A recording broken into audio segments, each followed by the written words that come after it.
বলে মা ফাতেমা তাই তো দাওয়াত পেল না গরিবি বলে মা ফাতেমা তাই তো দাওয়াত পেল না শোনেন শোনেন চাচা মামির কুতির দিয়ে কারিজমা হযরত আলী ছিলেন খুব গরীব খুদা দুদিন তিন দিন পেটে পাথর বেঁধে থাকতেন খাতুনে জান্নাত মা ফাতেমা জোহরা দুই সন্তানকে যখন ক্ষুধার জ্বালা নিবারণ করতে পারতেন না নিজের জিভ চুষাতে দুই সন্তানকে তবু মা ফাতেমা কোনোদিন কারোর কাছে হাত পাতেননি গরীব বলে যখন দাওয়াত করলেন না তিনি ছিলেন গরীব উসমান গনি দাওয়াত করেননি মা ফাতেমা দুই সন্তান ইমাম হোসেন হাসান কি বলছিলেন কবি লিখছে সেরে খোদা হযরত আলী খুবই তিজার উদার খালি মা ফাতেমার ছিল বসন ছোট বড় শত্রুর জালি মান সম্মান রাখতে গনি তাদের বাড়ি গেল না মান সম্মান রাখতে গনি তাদের বাড়ি গেল না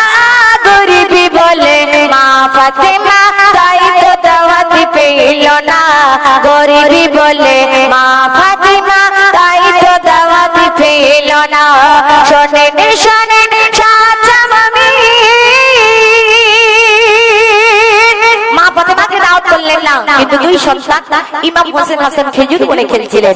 যখন সবাই মাসুম বাচ্চারা ছোট ছোট বাচ্চারা খেতে যাচ্ছে ইমাম হোসেন হাসান জিজ্ঞেস করতে তোমরা কোথায় যাচ্ছ সেই মাসুম বাচ্চারা উত্তর দিয়েছিল যে আমরা খানা খেতে যাচ্ছি কুলসুম বিবির বাড়িতে তখন দুই সন্তান এসে মায়ের গলা জড়িয়ে কাঁদছে আম্মা জান আমার তো খালা হয় কিন্তু আমরা কেন যাব না খালার বাড়ি দাওয়াত খেতে মা ফাতেমা জোহরা রাদিয়াল্লাহু তাআলা আনহা দুই সন্তানকে জড়িয়ে ধরে ফরিয়াদ করে বলছে বাবা তোমার নানা জান আকায়ে নামদার তাজদারে মদিনা মুহাম্মদ মুস্তাফা সাল্লাল্লাহু আলাইহি সাল্লাম তিনিও খেতে যাবেন না কারণ আমাদের দাওয়াত হয়নি বলে তোমার নবী জান তিনিও খেতে যাবেন না দুই সন্তান মাকে জড়িয়ে ধরে কি বলছে দেখো কবি লিখছে হাসান হোসেন খেজুর বনে খেলতে ছিল আপন মনে খালার বাড়ির খুশির খবর জানলো তারা এত ক্ষণে জানলো তারা এত ক্ষণে হাসান হোসেন খেজুর বনে খেলতে ছিল আপন মনে খালার বাড়ি খুশির খবর জানলো তারা ততক্ষণে মাকে জড়িয়ে ধরে সুদাই তখন হোসেন হাসানা মাকে জড়িয়ে ধরে সুদাই তখন হোসেন হাসানা খালার বাড়ি তাড়াতাড়ি মদের নিয়ে চলো না তাড়াতাড়ি খালার বাড়ি মদের নিয়ে চলো না তাড়াতাড়ি খালার বাড়ি মদের নিয়ে চলো না ইমাম হোসেন বারবার জিদ করছেন মা ফাতেমা যখন চোখে ঝরঝর ঝরে পানি পড়ছে আল্লাহর আরশে ঘেমে গেলেন আল্লাহ পাক রব্বুল আলামিন মা ফাতেমার কান্না সহ্য করতে পারলেন না তারপরে কি ঘটনা ঘটছে দেখুন কবি লিখছে মা ফাতেমার সুঝারে আরশ খোদার উঠিল নড়ে বুকের মাঝে কান্না চেপে দুই শিশুকে আদর করে মা ফাতেমার সুঝারে আরশ খোদার উঠিল নড়ে বুকের মাঝে কান্না চেপে দুই শিশুকে আদর করে আর কি বলে সুধাই দই নয়ন তারা তোমার নানা যাবে না সুধাই দই নয়ন তারার তোমার নানা যাবে না গরিবি বলে মা ফাতেমা তাই তো দাওয়াত পেল না গরিবি বলে মা ফাতেমা তাই তো দাওয়াত পেল না শোনেন শোনেন চাচা মামি যখন আল্লাহর আরশে ঘেমে গেলেন আল্লাহ রাব্বুল আলামিন কি করলেন কুলসুম বিবির সমস্ত খানা সমস্ত বাড়ি বাড়িতে মেহমান আল্লাহ পাক রব্বুল আলামিন খানা সেই খানাকে ছাই করে দিয়েছিলেন এবং মা ফাতেমার মুখের পানির দাম সেই কুলসুম বিবির দিতে হয়েছিল তো যখন তার খানা পুরো ছাই হয়ে গিয়েছিলেন মা ফাতেমার দরবারে কুলসুম বিবি দৌড়ে এলেন তারপরের ঘটনা কবি বলছে দেখুন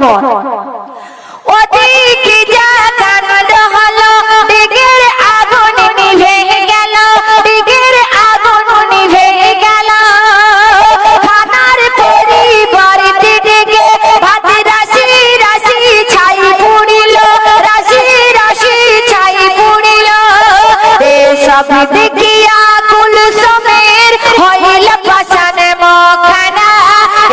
সব দেখিয়া কুলসুমের হইল পাশান মুখখানা গরিবি বলে মা ফাতিমা তাই তো দাওয়াত পেল না গরিবি বলে মা ফাতিমা তাই তো দাওয়াত পেল না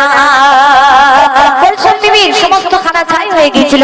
এবং মা ফাতিমার দরবারে ছুটে এলেন হায় রে আমি কার কারণে দুঃখ দিয়েছি ঠিক আমার বোনকে তো মা ফাতিমার দরবারে এলেন মা ফাতিমা কি বলছে দেখুন কবি লিখছে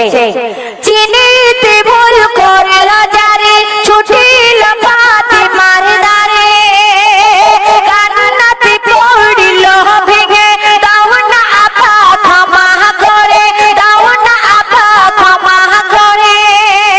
দোহাই খোদার লাগে যেন ফিরিয়ে আমার দিও না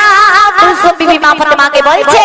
দোহাই লাগে দোহাই খোদার লাগে যেন ফিরিয়ে আমার দিও না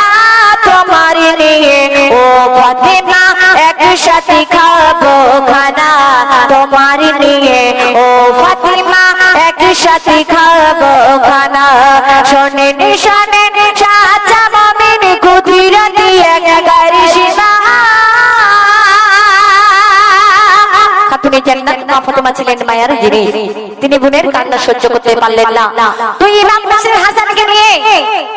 মা ফাতিমা কুলসুমের বাড়িতে রওনা হলেন এবং সেখানে গিয়ে মা ফাতিমা তুজোরা রাদিয়াল্লাহু তাআলা আনহা বিসমিল্লাহ বলে যখন হাড়ি থেকে হাত দিলেন আমার আল্লাহ রাব্বুল আলামিন সমস্ত খানাকে সমস্ত খানা পুড়ে ছাই হয়ে গিয়েছিলেন মা ফাতিমার হাতের ছোঁয়া সেই সব খানা জান্নাতি খানা বেনে গেল কবি লিখছে দেখুন দুই ইমামের দুহাত ধরে ফাতিমা যাই ধীরে ধীরে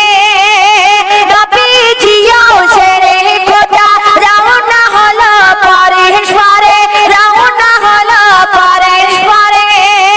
তখন ফাতিমা হাতে যে ছোঁয়ায় ঘটল আজব ঘটনা যখন ফাতিমা হাতে যে ছোঁয়ায় ঘটল আজব ঘটনা দিগের মাঝে দেখা গেল জান্নাতের সব খানা দিগের মাঝে দেখা গেল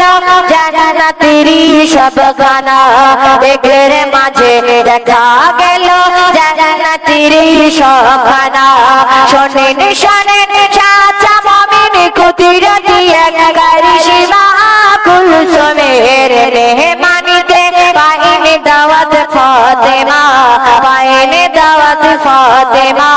পাইনি দাওয়াত ফাতিমা যিনি জান্নাতের রানী হবেন তার মনে কোনো অহংকার ছিল না কোনো গর্ব ছিল না তিনি একটা শাড়িকে 70 তালি দিয়ে পরতেন তাই তিনি জান্নাতের রানী হলেন আর আমাদের জামানায় মা বোনদের দেখবেন একটু টাকা থাকলে একটু রূপ থাকলে আমরা অহংকার করি কিসের অহংকার দুদিনের দুনিয়া এই দুনিয়া একদিন ছেড়ে চলে যেতে হবে আধার করে অহংকার আল্লাহ রাব্বুল আলামিন সহ্য করে না তো সর্বশেষে কবি কি লিখছে দেখো মা ফাতিমার সত্তর দানা রাখিল আপন ভাগীর খানা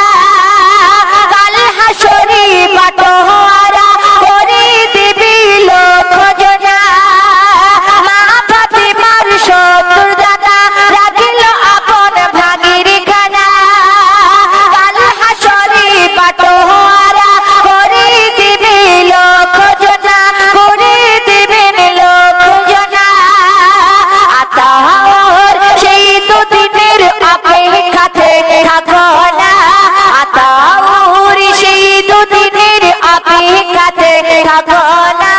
গরিবি বলে মা ফাতিমা তাই তো দাওয়াত পেল না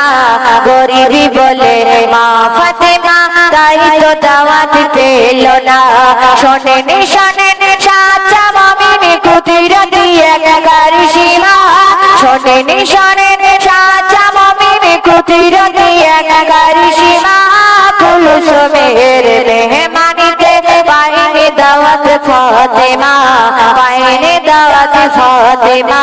পাইনি দাওয়াত ফাতিমা পাইনি দাওয়াত